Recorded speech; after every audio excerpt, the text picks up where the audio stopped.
in Murray Springs in Arizona, which was dated to about the Younger Dryas, about 12,000 years ago, roughly like that. It turns out there are many different kinds of black mats that exist, black deposits that seem to be probably stagnant water deposits or something like that.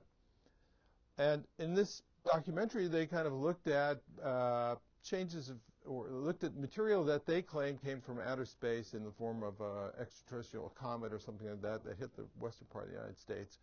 As a result, the fauna became extinct.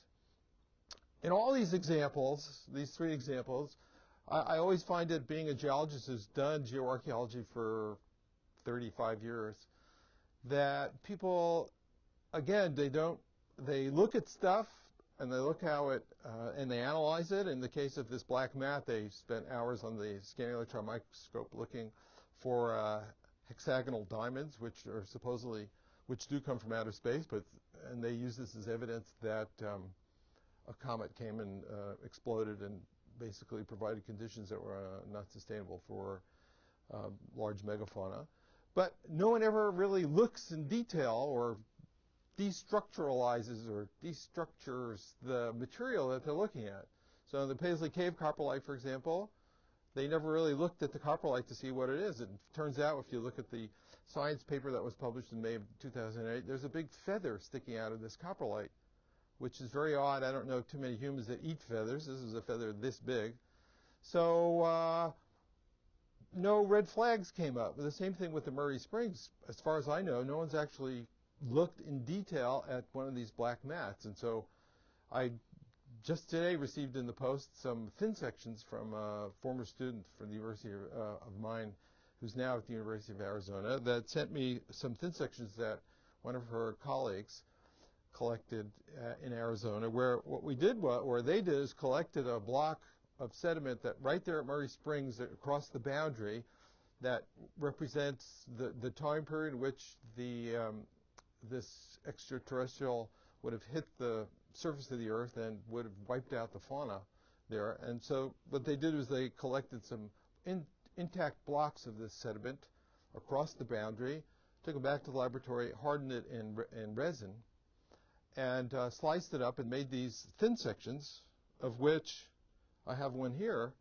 of one of these thin sections of the Murray Spring black mat. And you might be able to see that the upper part is the black part, and at the bottom there it's much lighter in color, and the contact is right in the middle of this thin section. And what we're going to do now is look at it and try to see, gee, what is the black mat?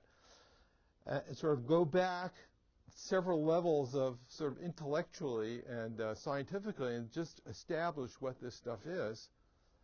And then, where we can't see anything else, go and actually try to appreciate what the context of, let's say, these hexagonal diamonds come from. What's the micro context within this in situ intact block of undisturbed sediment, where that stuff comes from. I think until we really start looking very carefully at the microstratigraphy, the sort of the layers at these sites and the objects themselves that are dated, whether it's a coprolite or it's a shell or whatever, and establish the context and really know exactly what we're looking at, then in a way we're always going to have these kind of unclear discussions about, gee, is it that old or isn't it that old? And without being assured right off the bat that this thing is what it's supposed to be. And in Paisley Cave, it was claimed to be human, but probably it's more likely a herbivore. So the message is clear. Let's deconstruct what we have at the beginning and then go further after that. And then I think we can feel much more comfortable in any kind of interpretations we make about the peopling of the New World and how people lived while they did cross the continent.